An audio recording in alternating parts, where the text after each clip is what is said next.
olunaku olw'eggulo akulira akakiiko k'ebyokulonda mu kibiina kya NRM Tango Doi yavuddeyo n'ayisa amateeka agagenda okubeera nga ate gagobererwa naddala mu kukuba akamyufu kano.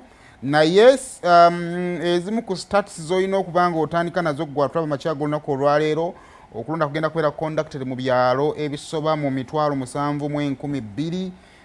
Basuubira abalonzi abali mu updated yellow book abasoba mu bukadde 18 n'ekitundu ate nga basuubira nti nno okulonda kwabwe kugenda kuba kutandika ku ssaawa 4.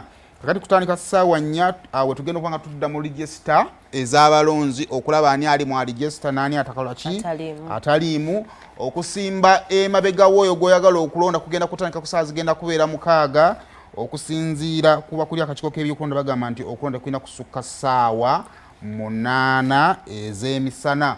Okuleka ewaffe ekkalamojja gye tulunda yokka okulonda gye kusuubira okuba nga kugenda kwanguwamukko basuubira nti okulonda kugenda kutandika zigenda beera 3 bwe zinabeera ssaawa 5 n'ekitundu bajja kuba nga bamaliriza olwo tugende tubeere nga ate tutwala ente zaffe okulya ssaako n'okunywa ku mazzi sayidi zeeyo.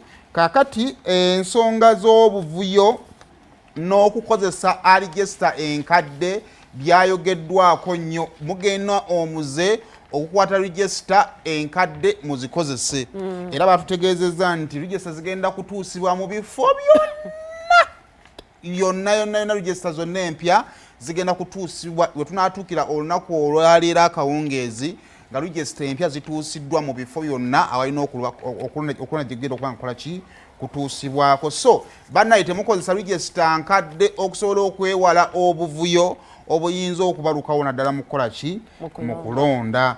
So nammwe abalina enteekateeka y'okukola effujjo mwalabuddwa bannange, temujja kukola ffujjo kubanga tulina okuva mu kalulu kano ng'ate abantu bali wamu. Naye tugenza okugenda mu kalulu kano ak'akamyufu k'ekibiina kya NRM nga okukuba kampeyini ez'awamu kubadde kujjudde emivuyo egitalabwangako. So ebibuuzo bye tulimu nti kiki ekigenda okubeerawo mu kulonda, naye nga okusinziira ne ku bannaffe ba security batugambye nti nno buli kimu kiri ggulugulu bagenda kuba nga ate kigenda kuba nga kitambula nga bwe kiteekeddwa okuba nga kikola ki nga kitambula. Kaakati okusinziira mu nteekateeka endala ze ndabyeko bagenda kuba nga balonda balina okuwa kaadi 353 abo nga bafuna direct constituency seats.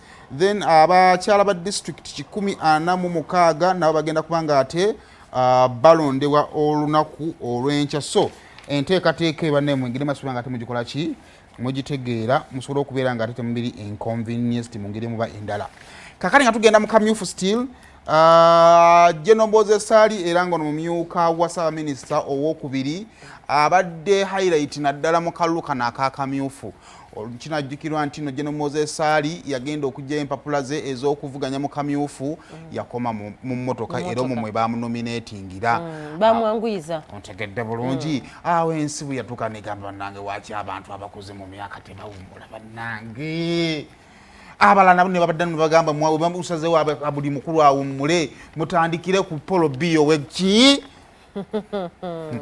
owe Kameruni tugamba nti tulina airtime amukola ki bagamba kati bati mwina airtime akubira ku Polo Bia buli muntu muleka ine beto azinonga asaina constitutional kigundi gyakoze eki babadde batusizaamu ne kunkola nga bagamba erisooli omukulu awaddugala we walaba kati omukulu yasinga okulaba ebizibu byammwe otegeera bulungi. Kakati no munnange tiimu ye abantu okuva mu kampu ye abavudde babategeeza nti munnange basibe ne banye twagala okuba nga tubategeezaako amakya g'olunaku olwo n'abatuulizaako ngezi ku lunaku olwaleero.